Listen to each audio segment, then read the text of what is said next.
জি মঞ্জুর, আপনি ঠিকই বলেছেন যে আমরা এই সদরঘাটে আসার সময় কিন্তু রাস্তায় বেশ ভালোই যানজট পার হয়ে কিন্তু আসতে হয়েছে। আর আসার পর যেটি দেখা গেছে যে এখানে আসলে উপচে পড়া ভিড় সচরাচর দুটি যে ঈদ রয়েছে আমাদের, কুরবানির ঈদ এবং রোজার ঈদ, সেই ঈদগুলোতে যেই হারে মানুষ আসলে ঢাকা ছাড়েন মাতৃভূমি মানে তাদের নারীর টানে বাড়ি ফেরার মতো করে, ঠিক একই রকম চিত্র কিন্তু আজকেও এই সদরঘাটে দেখা গেছে। এখানে এখন পর্যন্ত বেশ অনেকগুলো লঞ্চ ছেড়ে গিয়েছে এবং পিছনে যে লঞ্চটা দেখতে পাচ্ছেন এটাও কিন্তু প্রস্তুত ছাড়ার জন্য।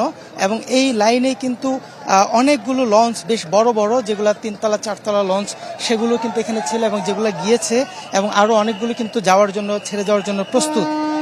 এবং শুধু তাই নয়, এখানকার যে মানুষের আসলে এতটাই ভিড় ছিল যেটি এখানকার যারা এখানকার যে দায়িত্বে যারা আছেন, গেটের দায়িত্বে কিংবা লঞ্চের দায়িত্বে, তারাও কিন্তু বলছেন যে আসলেই এত ভিড় সচরাচর সদরঘাটে কিন্তু দেখা যায় না, বিশেষ করে ঈদের উৎসব বা ঈদের ছুটি ছাড়া।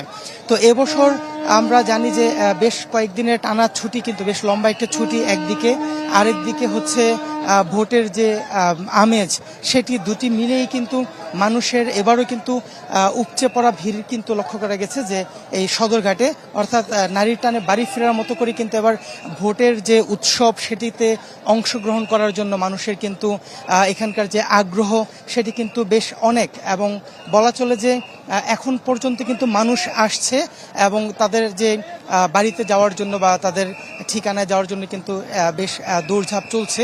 এবং যেটি এখানকার লোকজন জানিয়েছে, আগামীকালও ঠিক একই রকম ভিড় থাকতে পারে, যে মানুষের বাড়ি যাওয়ার জন্য যে তাদের প্রাণপণ চেষ্টা, সেই চেষ্টাটাই কিন্তু আমরা এখানে দেখতে পাচ্ছি। তো মঞ্জুর, এই ছিল আসলে সদরঘাট থেকে এখন পর্যন্ত আমার কাছে থাকা সর্বশেষ তথ্য। আরিফ, ধন্যবাদ আপনাকে। দর্শক, সদরঘাট থেকে সবশেষ অবস্থা আমাদেরকে জানাচ্ছিলেন শাহরিয়ার আরিফ।